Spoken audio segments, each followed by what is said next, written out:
শিল্পনগরী এলাকা নারায়ণগঞ্জ ঘনবসতি ও ব্যবসায়ী এলাকা হওয়ায় অগ্নি ঝুঁকিটা অনেক বেশি। তাই জনসচেতনতা বাড়াতে ২ নং রেলগেট এলাকায় একটি বহুতল ভবনে অগ্নি নির্বাপন মহড়া অনুষ্ঠিত হয়েছে। মণ্ডলপাড়া ফায়ার সার্ভিস ও সিভিল ডিফেন্স এই মহড়ার আয়োজন করে।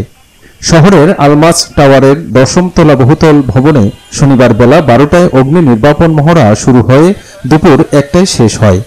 জানমালের ক্ষয়ক্ষতির পরিমাণ কিভাবে কমানো যায় এবং আগুন লাগলে কিভাবে জনগণ তা মোকাবেলা করবে এই বিষয়ে আরও সচেতনতা বৃদ্ধির লক্ষ্যে এই মহড়া অনুষ্ঠিত হয়েছে।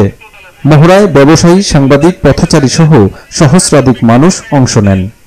এই ভবনে আটকা ছিল, তাদেরকে উদ্ধার করেছে ফায়ার সার্ভিস।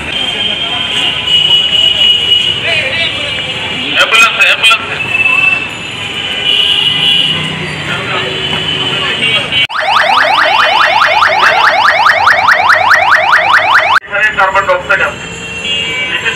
আমরা এই 4 ধরনের ফায়ার এক্সটিংগুইশার একটা ফোম আছে, এই যে এখানে আছে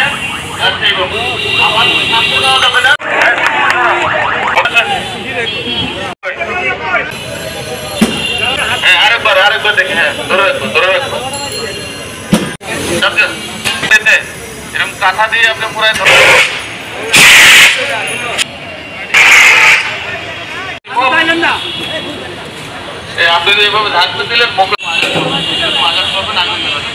তো আমাদের সেফটি প্ল্যান অনুযায়ী আমরা ফায়ার এক্সটিংগুইশার থেকে শুরু করে যা দরকার আমরা সবই স্থাপন করেছি যাতে সেফটি থাকে।